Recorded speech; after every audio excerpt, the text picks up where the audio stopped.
A lot of young women dream of being featured on Vogue. For me to be given this opportunity is incredibly exciting. A lot of young women dream of appearing on a cover like this. For me to be handed this opportunity is genuinely thrilling. Look at the photograph. A young woman in an oversized polo Ralph Lauren denim shirt, a raffia hat tilted against the Madrid light. The photographer Miguel Rigo working the frame. Her name is Alex Eala. She is 20 years old. She is from the Philippines. And she is on the digital cover of Town and Country magazine. Town and Country was established in 1846. That is 180 years of covers. 180 years of debutantes, of duchesses, of heiresses, the kind of American and European society the magazine was built to document. 180 years of an editorial calendar that did not, until last August, place a tennis player on a digital cover. And when it finally did, it did not select a Grand Slam champion. It did not select a top 10 star. It chose a Filipina ranked outside the top 50 who had not yet claimed a WTA title, who had not yet reached a Slam quarterfinal. That is the subject at the center of today's story. A photograph, a masthead, a bet. Here is what you need to understand about why that bet matters. Town and Country is a Hearst flagship. It is not a sports publication. It covers royals, fashion, philanthropy, the rooms most readers will never set foot in. So when it commissions a digital cover, the selection is editorial tastemaking, not sports journalism. The cover in question was published on August 19, 2025, nearly 10 months before the video you are watching now.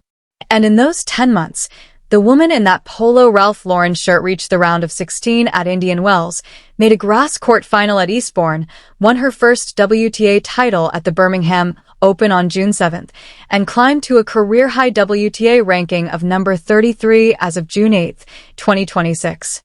The cover did not follow the breakthrough. The cover came first. So the honest question, the one a thoughtful tennis observer would ask before watching something like this, is whether the magazine moved too quickly. In August 2025, Alex Eala was a name that tennis insiders recognized and most of the magazine's own readership did not. She had constructed a junior resume. She had trained at the Rafa Nadal Academy in Mallorca. She had produced a spring run earlier in 2025 that had placed her on a handful of radars. But the established approach for a luxury or society cover, when it features a tennis player at all, is to wait. You wait for the slam. You wait for the moment the player has done something that justifies the gloss. Sloane Stephens received her Vogue cover after the 2017 US Open. Coco Gauff's lifestyle covers followed her Slam final breakthrough. Naomi Osaka's covers came after Slam titles, not before. That is the convention, and it exists because magazines do not want to be wrong in public. A cover is a long lead, an expensive shoot, a year of archive. If the subject does not deliver, the cover ages poorly. So, what exactly was Town and Country doing in August 2025, placing a player ranked in the 50s on the masthead of a 180-year-old society publication? The tension within today's story lives precisely there. Was it too early? Was it a Hearst editor reading the signs better than the tour itself? Or was it a magazine deciding that a cover did not need to follow stardom, that it could help define what stardom looks like in the first place? Begin with the most straightforward fact. The cover existed before the resume justified it. On the day of publication, Eala had no WTA title, no Slam quarterfinal, and a ranking that hovered somewhere in the 50s. Town and Country was not acquiring a finished product. It was acquiring potential. And it was signaling to its readership, society, fashion, the lifestyle audience, that this was a face worth knowing. That is point one. Point two belongs to the writer's own framing, because this is where today's story arrives at a detail most viewers will not have encountered. The article was authored by Emily Burke, the magazine's deputy digital editor.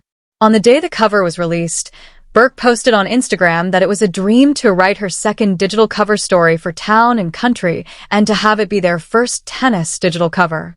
Her words. Her attribution. Dated August 19th, 2025. Inside the publication, this was understood as a category-opening decision, not a one-off feature. A first. Then the 10 months unfolded. And this is where the cover begins to read differently. On March 9, 2026, Alex Eala stepped onto a stadium court at Indian Wells and advanced to the round of 16, the first Filipina ever to accomplish that at that tournament. Town and Country ran a follow-up piece. The magazine had not simply placed its bet and moved on.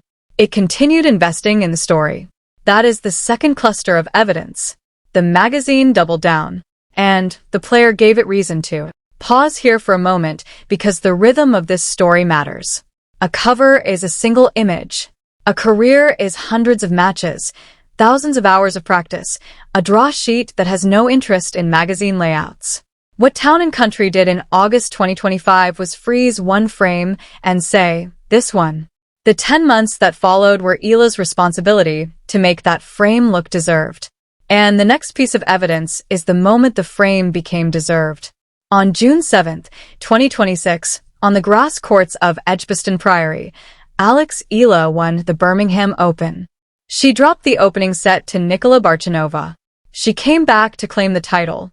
It was her first career WTA singles title, and her first on grass, a surface she had never won on at the tour level. The ranking moved to number 33. The trophy went into her hands. And somewhere in the archive at Hearst, a cover from 10 months earlier began to read less like a gamble and more like a forecast. That is the climax-adjacent evidence point, the result that made the cover legible as prophecy. And here is the line that lands differently now. Inside Burke's cover story from August 2025, Alex Eala said this, "The only thing I can give back to my country is to inspire." Read in August 2025, that sentence is aspiration. It is a 20-year-old speaking about what she hopes to mean. Read now, after the Indian Wells run, after the Eastbourne final, after the Birmingham Trophy, with Filipino fans flooding her Instagram and Filipino media tracking every round, that same sentence reads as a contract being honored. The cover did not merely place her in the room. It captured her declaring aloud what she intended to accomplish. And then she went and achieved a measurable portion of it. That is the emotional pivot of today's story. The sentence has not changed. Everything surrounding it has. And then, 3 days after Birmingham, the story honest checked itself.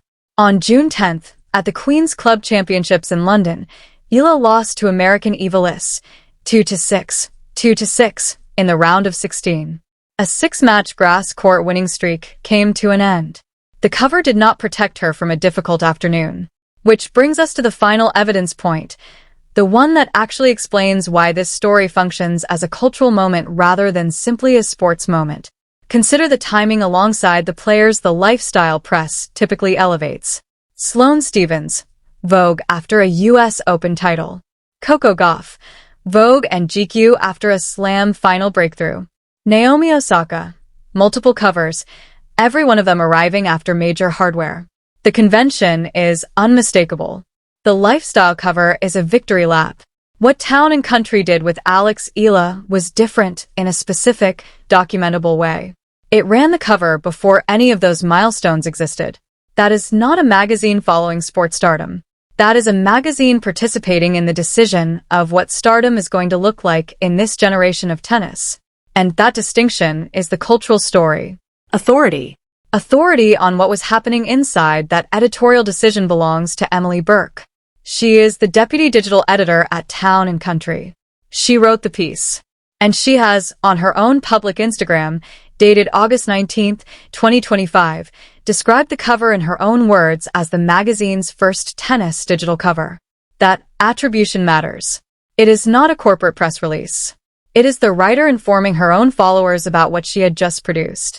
The line is direct. A dream to write her second digital cover story for Town and Country and to have it be their first tennis digital cover. That is the voice from inside the building on the story. And it is the clearest, most directly sourced statement available about what the cover represented to the people who created it.